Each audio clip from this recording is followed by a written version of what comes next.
Jó, livro de Jó, no capítulo 1.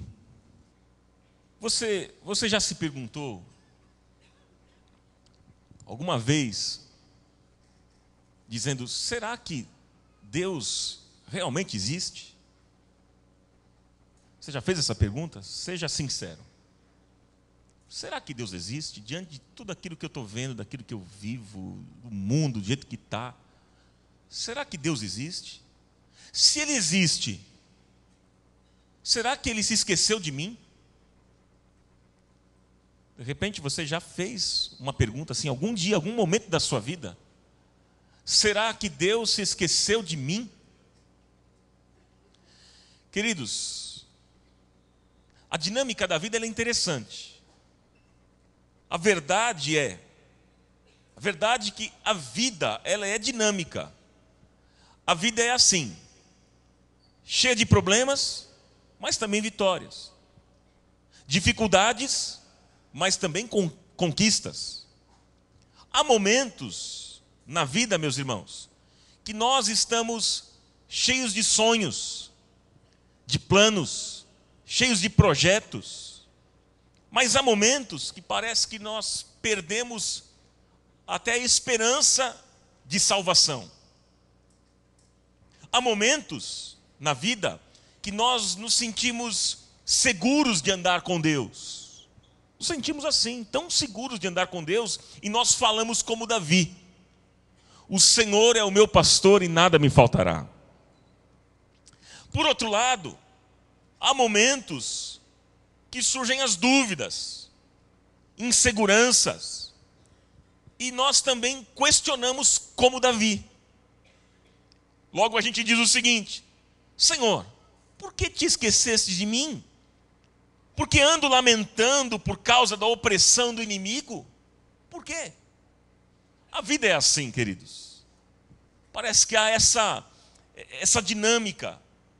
Mas uma coisa é certa, meus irmãos: a vantagem de servirmos a Deus e conhecermos a Deus é saber que Ele nunca nos deixará e nunca nos abandonará na estrada da vida. Ele está conosco, Ele prometeu estar conosco todos os dias, até a consumação dos séculos. Diga glória a Deus bem forte nesta manhã. Amém? O que é incredulidade? O tema de hoje é fé em um Deus vivo. O que é incredulidade? Olha só a definição de incredulidade. Veja na tela. Olha só a definição. Incredulidade é falta de fé, falta de credulidade. É a qualidade da pessoa que não se convence com facilidade ou não acredita facilmente naquilo que ouve. Ateísmo, ausência de fé religiosa, desprovido de crenças, característica, estado ou condição de incrédulo. Deixa eu contar uma história paralela à que a gente leu aqui nesta manhã, uma história mais contemporânea,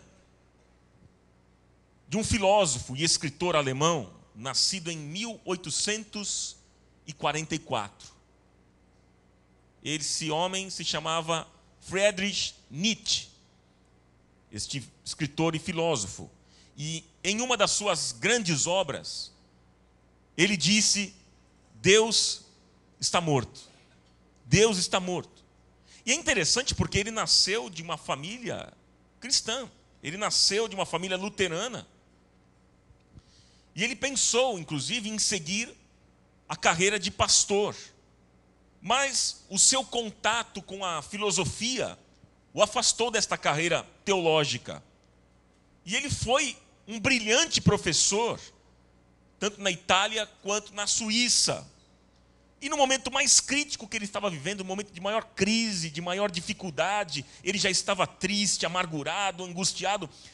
Diz que certo dia ele saiu pelas ruas com uma lamparina, em plena luz do dia, e ele foi parar numa praça pública e perguntaram onde estava Deus. E ele dizia no meio dessa praça: por que Deus não me ouve? Por que Deus não me ouve? Se todos aqui estão vivos, me ouvem, por que Deus não me ouve? Onde está Deus? Onde está Deus?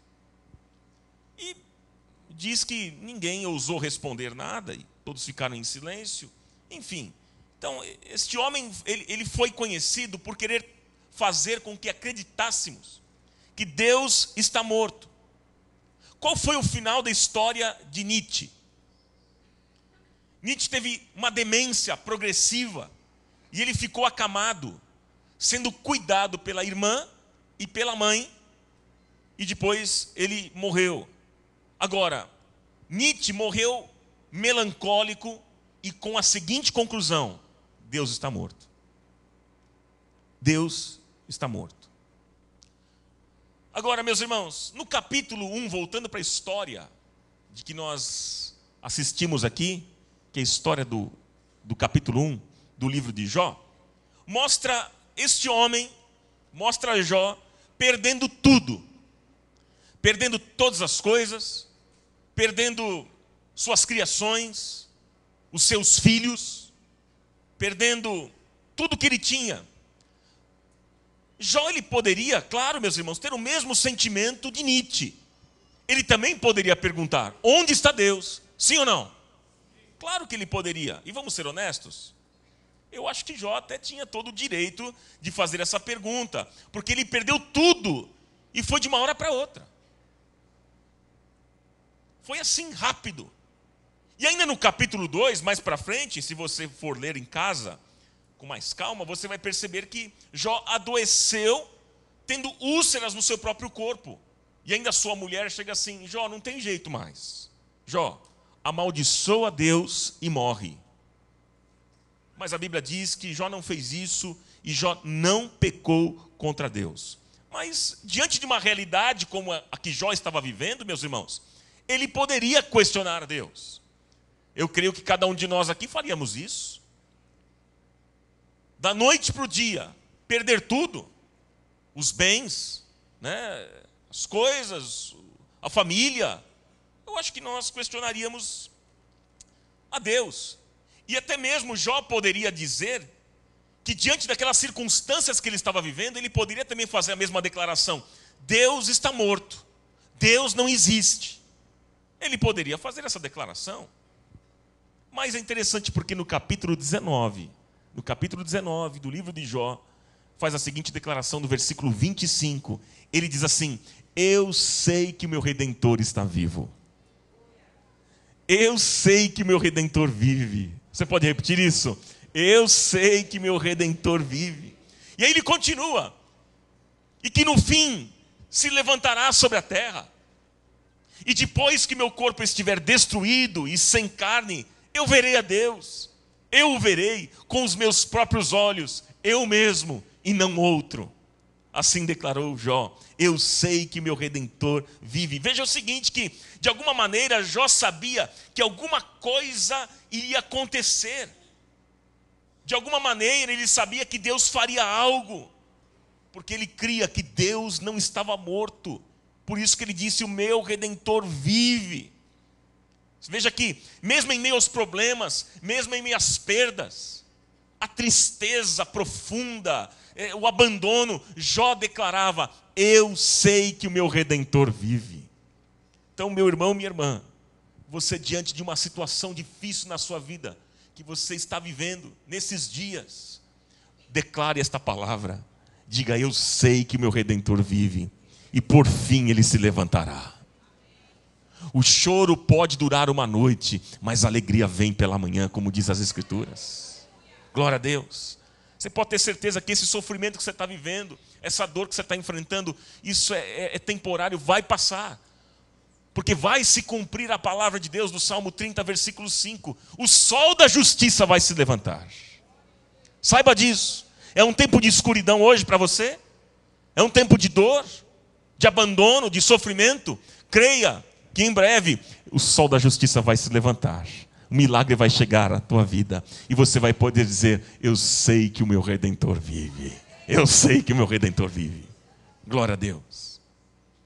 Veja que apesar deste filósofo que nós comentamos aqui, filósofo Nietzsche, ter vindo de uma família luterana, de um lar cristão, conhecer muito bem, inclusive, a palavra de Deus, o que o diferenciava de Jó é que ele conhecia apenas Deus de ouvir falar, uma relação distante. Mas Nietzsche não havia experimentado Deus na sua vida, sendo que Jó experimentava tudo aquilo que Deus tinha para ele. Conhecia Deus. É interessante, meus irmãos, que nos dias que nós vivemos, nos dias de hoje, nós temos em nossas igrejas muitas pessoas convencidas ao Evangelho e não convertidas ao Evangelho. Muitas pessoas convencidas e não convertidas ao Evangelho. Temos pessoas assim. Muitos se dizem cristãos, até conhecem o cristianismo, mas não experimentam o cristianismo na sua vida. Porque, irmãos, conhecer é diferente de experimentar. E as pessoas até aceitam, até gostam, conhecem Jesus, acham bonitinho. Ai, que legal, vamos para a igreja. Que legal, falar de Jesus. Olha que maravilhoso, hoje nós vamos conhecer um pouco mais sobre o Evangelho, sobre Jesus. As pessoas até gostam, mas elas não experimentam. Elas não experimentam Jesus, não aplicam essa fé em Jesus no dia a dia. E olha, é simples. Basta você observar quando essas pessoas são provadas na sua vida, quando elas enfrentam perdas, doenças, crises, fracassos, problemas. E aí eu fico pensando, será que realmente essas pessoas acreditam e colocam em prática a palavra de Deus? Será, meus irmãos, que nas nossas maiores crises nós continuamos crendo que Deus existe e Ele está vivo? Será mesmo? Nós vivemos numa geração, meus irmãos, que fala, que canta, que prega, que ouve muito a respeito de Jesus, mas é uma geração que experimenta e vive pouco o verdadeiro Evangelho de Jesus. Essa é uma realidade. E olha, meu irmão, minha irmã, se você não experimentar e não viver o Evangelho como Jó experimentou na sua vida, eu vou dizer uma coisa para você. No maior caos, no maior problema, na maior crise da sua vida, você vai dizer como Nietzsche e tantos outros. Você vai dizer, Deus não existe. Ou você vai dizer, Deus me abandonou. Deus está morto. Por isso, meus irmãos, que o desafio para a nossa vida, nos dias que nós vivemos, no mundo que nós vivemos, é não perdermos o foco. Qual que é o desafio? Sabe por quê? Porque quem perde o foco nos dias que nós estamos vivendo, pode perder a sua alma. Por isso que nosso olhar deve ser sempre para o autor e consumador da nossa fé, Jesus Cristo, Senhor da nossa vida. Amém? Eu queria deixar três coisas simples para o seu coração nesta manhã. Como é que a gente consegue manter a nossa fé neste Deus vivo? Como é que a gente consegue? Vou fazer 3 declarações aqui com você nesta manhã. Simples. Bem didático para você entender. Eu conseguirei manter a minha fé se eu souber me relacionar com Deus antes dos problemas. Uma declaração que a gente pode fazer. Vamos lá, irmãos. Conseguirei manter minha fé? Como? Se eu souber me relacionar com Deus antes dos problemas. Olha o que diz. Agora você está com a sua Bíblia aberta aí? Veja no versículo 8 do capítulo 1. Deus disse a Satanás: reparou em meu servo Jó? Não há ninguém na terra como ele, irrepreensível, íntegro, homem que teme a Deus e evita o mal. Olha o testemunho de Deus a respeito de Jó. Veja que nesse momento da vida de Jó, Jó não estava passando por crises, por dificuldades nem problemas. Pelo contrário, Jó estava bem. Era o homem mais rico do Oriente na época. Nome conhecido, ele estava bem, abençoado.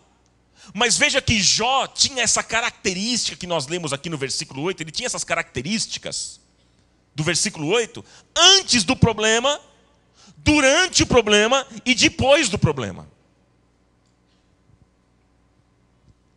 O que falta para nós, queridos, é que nós não experimentamos Deus quando as coisas estão bem.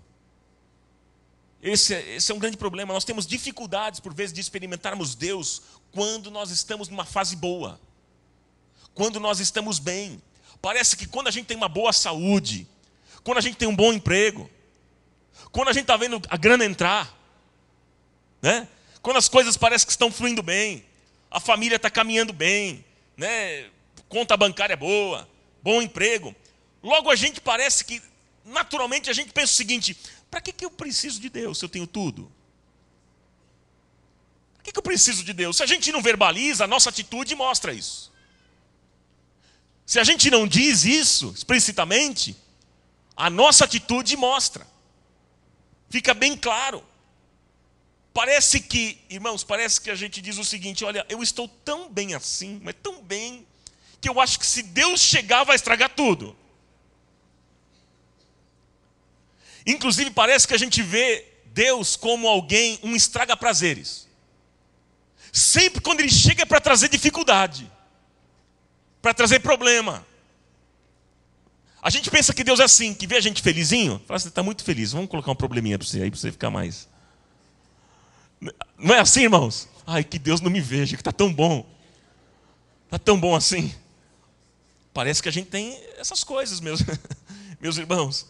Sabe aquela frase, time que está ganhando não se mexe? Vocês já ouviram essa frase ou não? Está bom, está tudo bem, o time está ganhando, não vai mexer no time. E assim que nós agimos. Queridos, Jó, apesar de ter tudo, como diz o texto aqui, o testemunho de Deus a respeito dele, homem irrepreensível, íntegro, teme a Deus, se afasta do mal. Ele tinha tudo na sua vida, mas ele era um homem assim. Um homem irrepreensível, temente a Deus, um homem íntegro, que se afastava do mal. Pode ser que hoje, no dia de hoje, você não esteja vivendo grandes dificuldades na sua vida. E eu pergunto para você nesta manhã: como é que você tem se relacionado com Deus quando tudo vai bem na sua vida? Hein? Como é que você está vivendo hoje? Como é que você tem se relacionado quando tudo vai bem? Como é que você tem se relacionado com Deus antes dos problemas? Quando as coisas estão caminhando bem. É interessante que tem muita gente que se relaciona com Deus como o gênio da lâmpada mágica. Eles se relacionam com Deus como se Deus fosse servo. E logo eles esfregam a lâmpada mágica, no caso a Bíblia. Eles esfregam, fazendo pedidos para o gênio. E o gênio os atende. Tem gente que tem essa relação com Deus. Triste isso, quando deveria ser o contrário, né, irmãos? Quando Deus deveria pegar a nossa vida, pegar a mim e a você, olhar para a gente, esfregar a gente, limpar a nossa vida. E aí, a gente dizer para Ele, dizer o seguinte: Senhor, Tu és o meu amo e eu sou o Teu servo. É diferente. O que queres de mim, Senhor? O que queres que eu faça? Quais são os Teus desejos para a minha vida, Senhor? Irmãos, nós somos servos e Deus é o Senhor. Por isso que a gente não tem que determinar nada para Deus. Não, essa arrogância, essa prepotência, sabe, maligna da gente achar, de pensar que a gente pode comandar Deus, dizer para Deus o que Ele precisa fazer na nossa vida. Isso é loucura, gente. Isso é arrogância. Isso não vem de Deus, isso é do inferno. Isso é do inferno. Ó, irmão, você tem que determinar para Deus, irmão. Você tem que ir com ousadia e colocar o dedo na cara de Deus e falar para Ele o que Ele precisa fazer, hein? Joga na cara de Deus as promessas dEle. Deixa Deus sem graça, irmão. Mas tem que ser com fé, hein? Tem que ser com ousadia. Gente, que caminho mais demoníaco. Isso não tem nada a ver com o Evangelho. Porque quem somos nós? Quem somos nós? Nós somos servos e Deus é o Senhor. Senhor, o que queres de mim, Senhor? O que queres de mim? Eu costumo sempre dizer que se nós formos bater na porta dos céus, é para sempre dizer: Senhor, não me trate segundo aquilo que eu mereço, mas me trate segundo a Tua misericórdia, a Tua bondade, a Tua graça, Senhor. Por favor, Senhor, por favor, por favor. Os queridos, nós somos o barro e Ele é o oleiro. Você é vaso de barro. Você não é vaso de bronze, nem de prata e nem de ouro. Você é vaso de barro. E o oleiro é o Senhor. E Ele dá o formato a esse vaso, conforme lhe parece bem. Então a gente precisa se lembrar das palavras do Senhor. Ao profeta Jeremias, lá em Jeremias no capítulo 18, versículo 6. Olha o que o Senhor está dizendo, irmãos. Não poderei eu fazer de vós como fez este oleiro, ó casa de Israel, diz o Senhor. Eis que como barro na mão do oleiro, assim sois vós na minha mão, ó casa de Israel. Diga aleluia. Assim deveria ser a lógica. É assim. Mas ela é só assim quando nós nos relacionamos com Deus, quando as coisas estão bem. Quando as coisas estão boas, quando tudo vai bem. E a gente compreende, tendo tudo na nossa vida, passando por um momento bom, e mesmo assim, não subir para a cabeça. A gente sempre continua achando o seguinte, sempre pensando o seguinte: eu sou servo e Ele é o Senhor. Eu sou barro e Ele é o oleiro. Senhor, o que o Senhor quer de mim? Eis-me aqui, Senhor. Amém? Segunda declaração: conseguirei manter minha fé se eu souber me relacionar com Deus durante os problemas. Veja que primeiro é antes e agora é durante. Conseguirei manter a minha fé, vamos continuar o texto ali? Se eu souber me relacionar com Deus durante os problemas. Como é que você se relaciona com Deus? Agora a pergunta é outra, né? Como é que você se relaciona com Deus quando as coisas não estão bem? Quando as coisas não dão certo, elas fogem do controle. Quando as coisas saem do eixo. Olha o que diz o texto, versículo 20 e 21. Se você tiver a sua Bíblia aí, você pode também acompanhar. Versículo 21 do capítulo 1. Diz assim o texto: ao ouvir isso, Jó levantou-se. Ouvir isso o quê? As más notícias. Ao ouvir todas as más notícias, diz o texto, que Jó levantou-se, rasgou o manto e rapou a cabeça. Então prostrou-se no chão em adoração. O que ele fez, meus irmãos? Ele prostrou-se no chão em adoração. E olha as palavras de Jó, ele disse: saí nu do ventre da minha mãe, e nu partirei. O Senhor o deu, o Senhor o levou, louvado seja o nome do Senhor.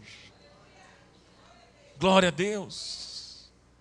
Eu pergunto para você, será que nós falaríamos o mesmo que Jó disse no meio das crises? No meio das nossas crises? Será que diríamos isso? Sabe que muitas vezes, meus irmãos, nós não temos essa reação. Não temos. Logo nós murmuramos. Veja, o problema não é questionar. O problema é murmurar. Há uma diferença. Porque por vezes nós questionamos sim, e nós não entendemos. Homens na Bíblia questionaram. Onde está Deus? Por que isso, Deus? O que está acontecendo? Por vezes a gente não entende, a gente está enfrentando um momento difícil na vida, e nós não entendemos, e a gente diz: ué, o que está de errado na minha vida? Já aconteceu isso com você ou não? Por que está acontecendo isso? Eu não estou compreendendo. Então o problema não é questionar. O problema é a murmuração. E a murmuração nasce da ingratidão. Quando a gente não reconhece o bem que Deus tem feito a nós. A murmuração, meus irmãos, a murmuração é uma oração. Cuidado quando você murmura. Porque a murmuração é uma oração e Deus está ouvindo. Cuidado com a murmuração. Fala, Jeová. E está falando. Está falando. Outro dia, ministrando num culto, tinha uma irmã que dizia assim: desce a borracha, Jeová. Você imaginou? E ela falava isso várias vezes. Eu fiquei imaginando, imagina Deus aqui no culto, descendo a borracha. Você imaginou? Os irmãozinhos assim, ó, só desviando. Oh. Que loucura que ia ser, irmãos.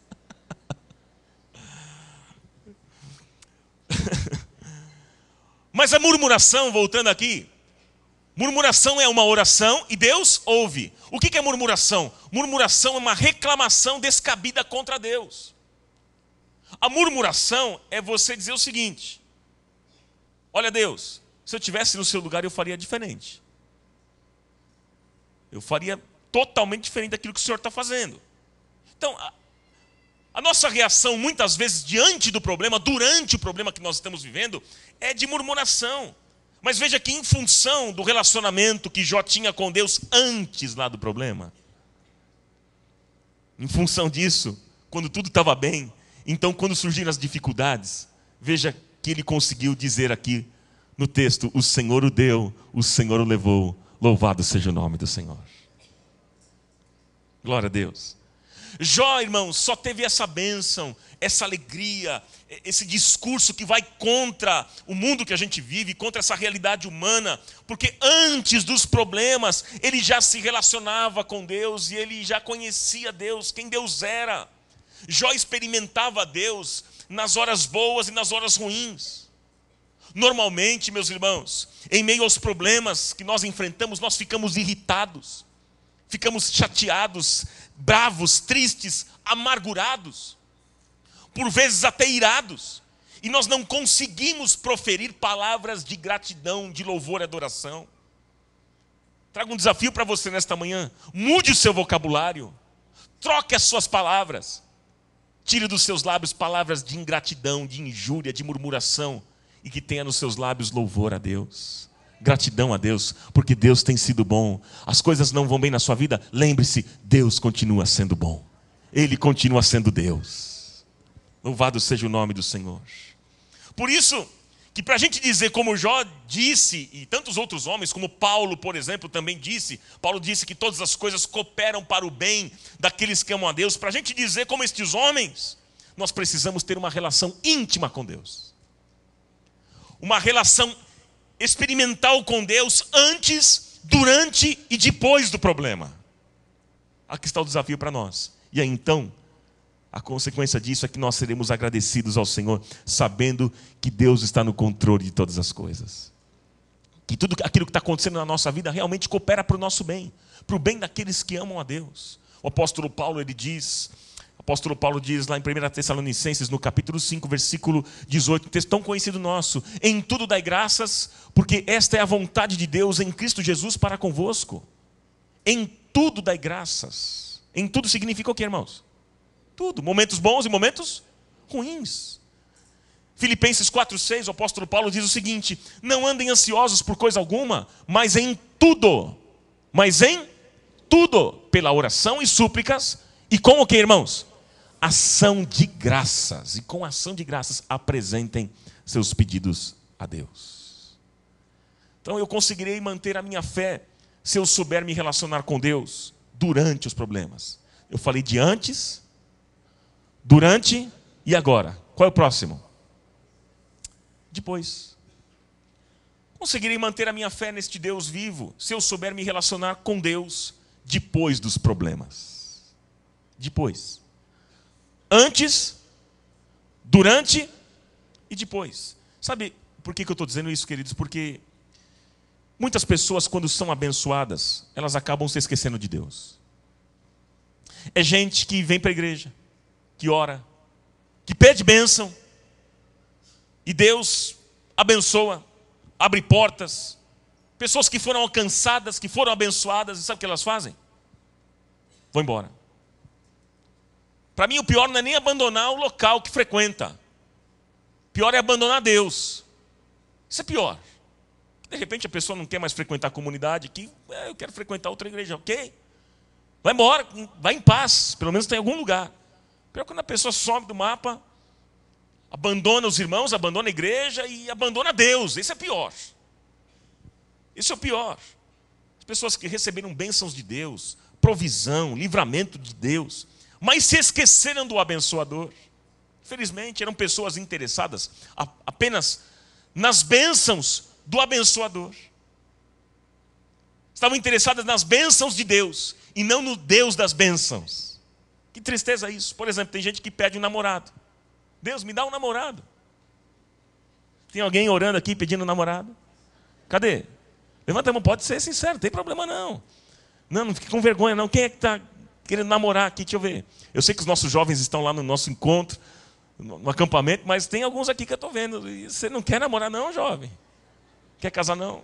Senhor, eu quero um namorado para eu me casar. Quantos aqui gostariam? Quantos jovens estão aqui gostariam? Olha lá, que benção. Pelo menos uma teve coragem de falar. É claro que eu não vou expor outras pessoas aqui, né?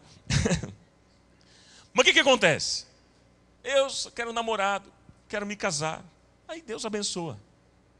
Quando você vê, a pessoa vai embora. Pega o namorado e se manda. Cai na night.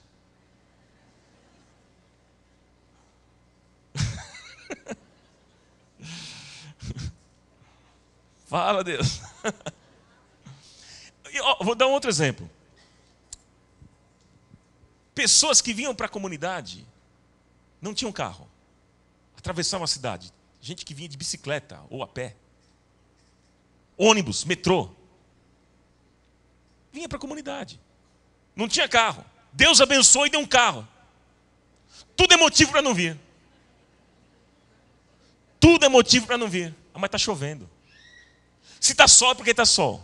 Não, o sol está muito forte. Depois a minha pele vai dar câncer de pele se eu sair do carro.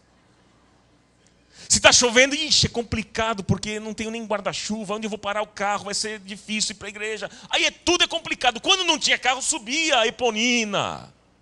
Debaixo de chuva, chegava aqui ensopado. Aí tinha a toalhinha aqui e se enxugava. Agora já não é mais assim.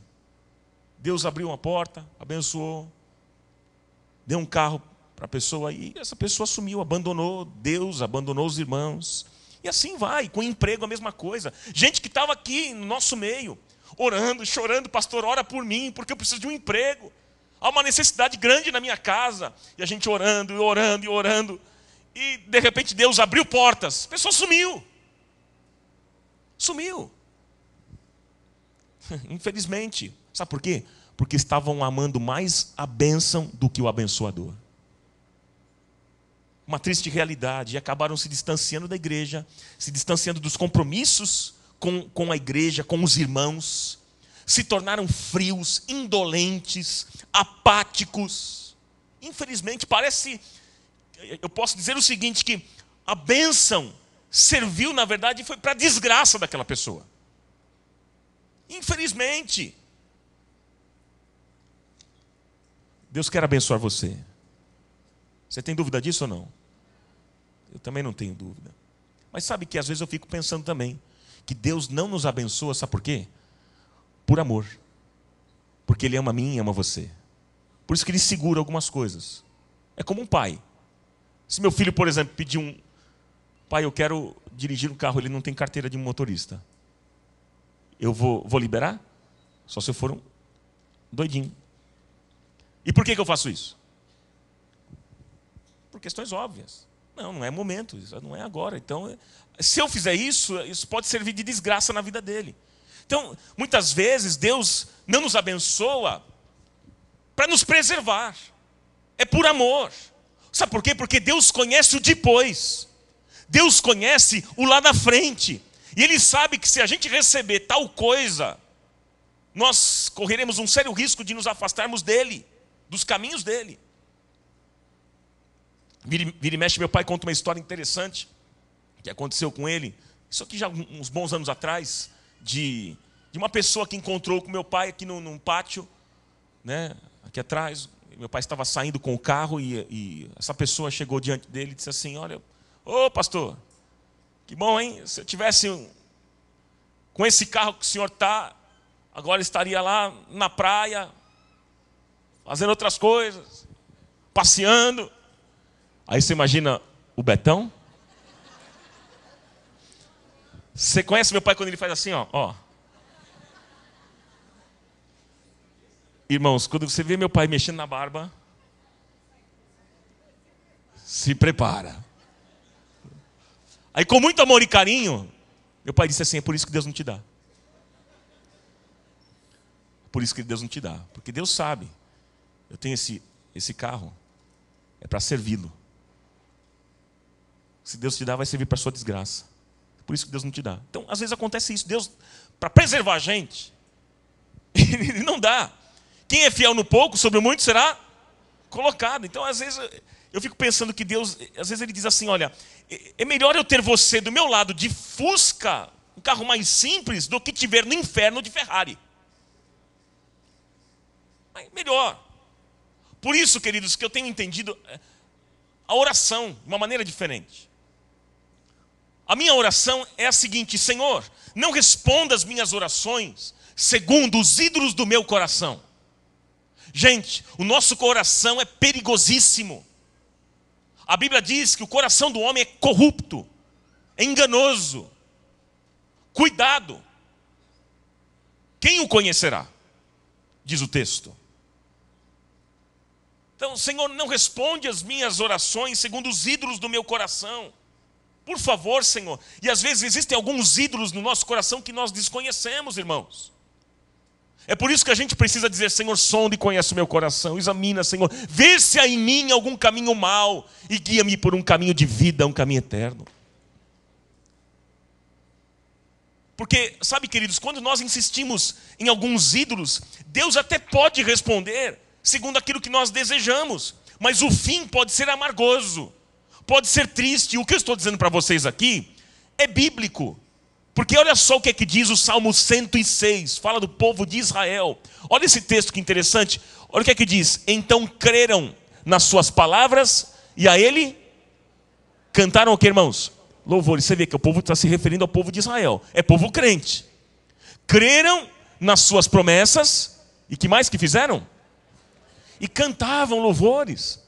Aí olha só o que aconteceu. Cedo, porém, se esqueceram das suas obras, não esperaram pelo seu conselho, mas deixaram-se levar pela cobiça no deserto e tentaram a Deus na solidão. E ele, quem é ele? Deus. E Deus lhes deu o que pediram, mas fê-los definhar de doença.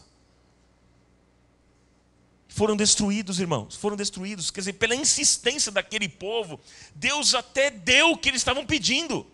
Mas o final da história foi ruim. Foi ruim, porque às vezes, irmãos, a gente fica insistindo com Deus: eu quero, e Deus fala: não, não vá por esse caminho. Deus nos orienta, Ele diz: olha, cuidado, não faça isso, segura, calma. E a gente diz: mas eu quero, nós somos obstinados, nós queremos, nós insistimos. Até que Deus diz: então tá bom, é isso que você quer? Ok. Então que o Senhor não responda às nossas orações segundo os ídolos do nosso coração, irmãos.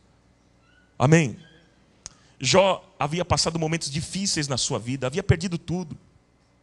Mas o final dessa história é interessante, porque a Bíblia diz que Deus o restaurou novamente e o restituiu tudo em dobro.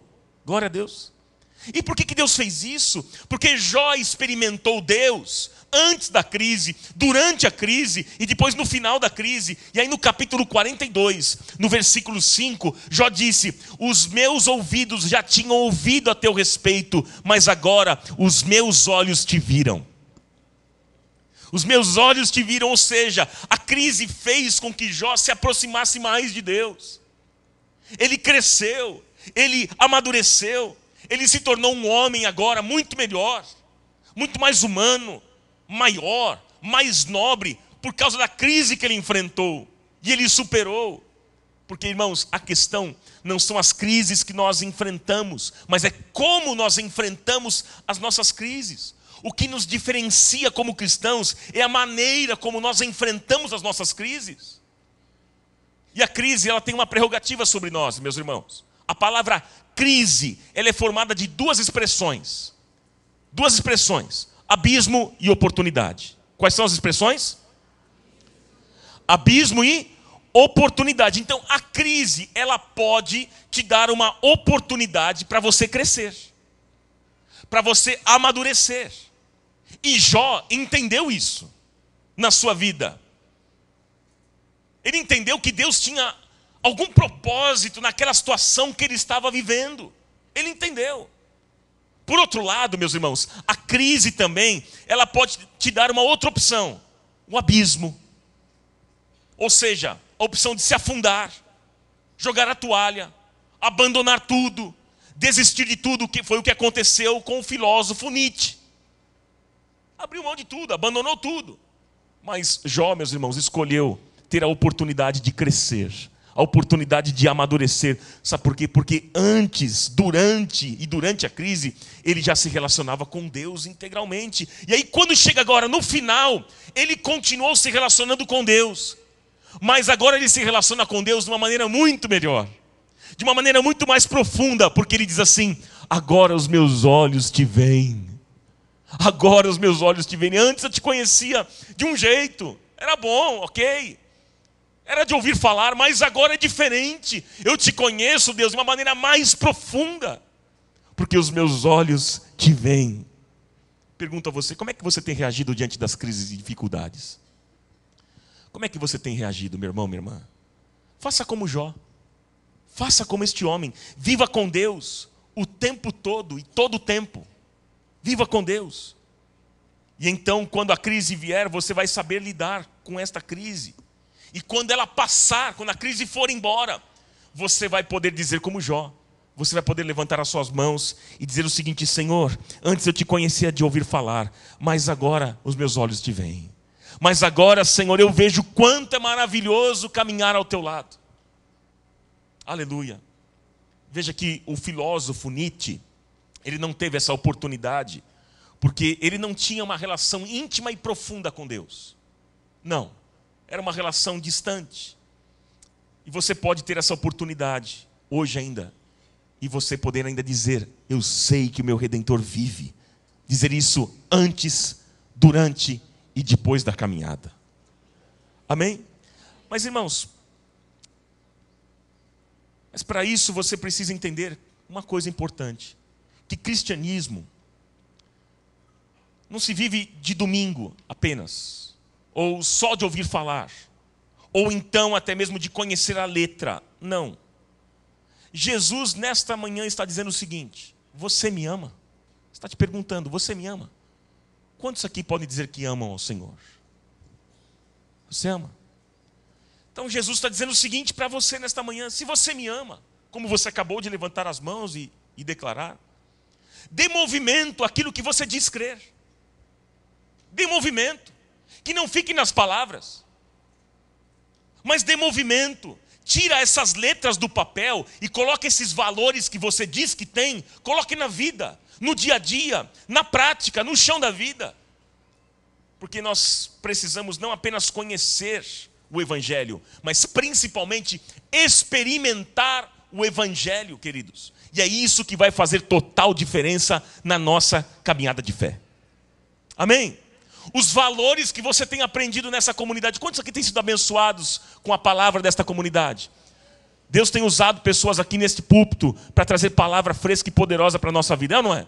Então, os valores que nós temos aprendido nesta igreja precisam ser não apenas ouvidos, mas principalmente internalizados na nossa vida e aplicados lá fora.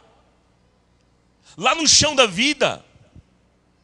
Só assim, queridos, a vida cristã terá total sentido. E nessa caminhada nossa, nesta vida, alguns vão dizer assim para a gente: olha, Deus não existe.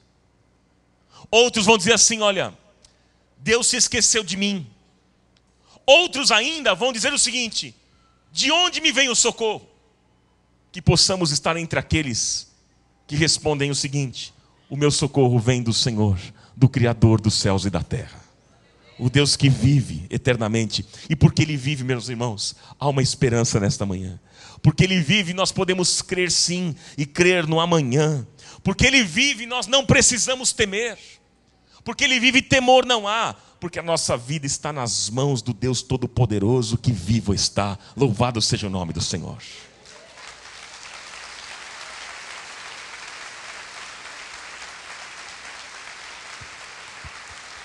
Você pode aplaudir mais forte ao Senhor nesta manhã? Glória a Deus.